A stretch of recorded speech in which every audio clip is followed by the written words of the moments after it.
Golden State Warriors may pahabol ngayong season.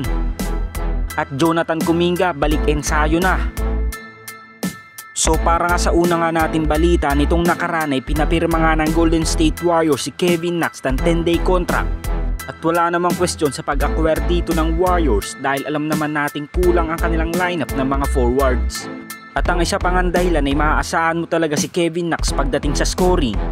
Dahil sa pananatili nito sa G-League ng Santa Cruz Warriors, nag-a-average nga ito ng 21.3 points, 8 rebounds at 2.3 assists per game. At may shooting nga din itong 39% sa 3-point area. So para nga sa hindi nakakalam, si Kevin Knox ay isang 6'8" forward. At may konting similarities nga ito sa laruan ni Kevin Durant. Dahil kahit saang anggulo sa loob ng court ay kayang-kaya nga nitong pumuntos. At talagang masasabi nga natin na magiging malaking tulong ang kanyang scoring kay Steph at Jimmy Butler. At ang isang player na pahabol pa ng Warriors ngayong season ay si Yuri Collins. So katulad ni Kevin Knox ay naglalaro nga din ang batang player na ito sa G-League ng Santa Cruz Warriors.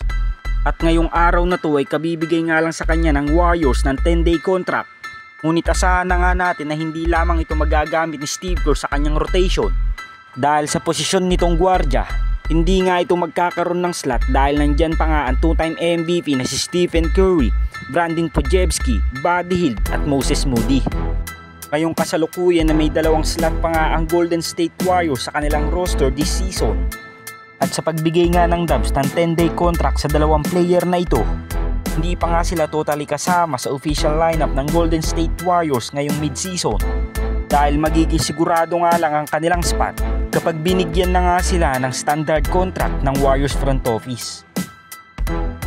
At para naman sa ating pangalawang balita, matapos makamis ni Jonathan Kuminga ng 21 games sa team ng Golden State Warriors dahil sa kanyang ankle sprain, ngayon nga ay opisyal ng inanunsyo ng Golden State Warriors na muling nakabalik na nga daw si JK sa kanilang team practice sa Chase Center. At para naman sa mga fans na magtatanong kung kailan talaga makakabalik si Jonathan Kuminga sa lineup ng Warriors, ito nga ay nakadepende pa sa medical staff ng Dubs. Dahil kung magiging maganda nga daw ang kanyang progress at hindi magkakaroon ng setback, siguradong babalik na nga ito sa aksyon. At mas magiging maganda na nga din ang daloy ngayon ng Warriors sa bawat game.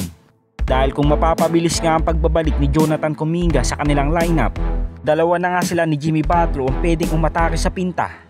At dito nga magkakaroon ng malaking advantage ang Warriors sa pagbabalik ni JK.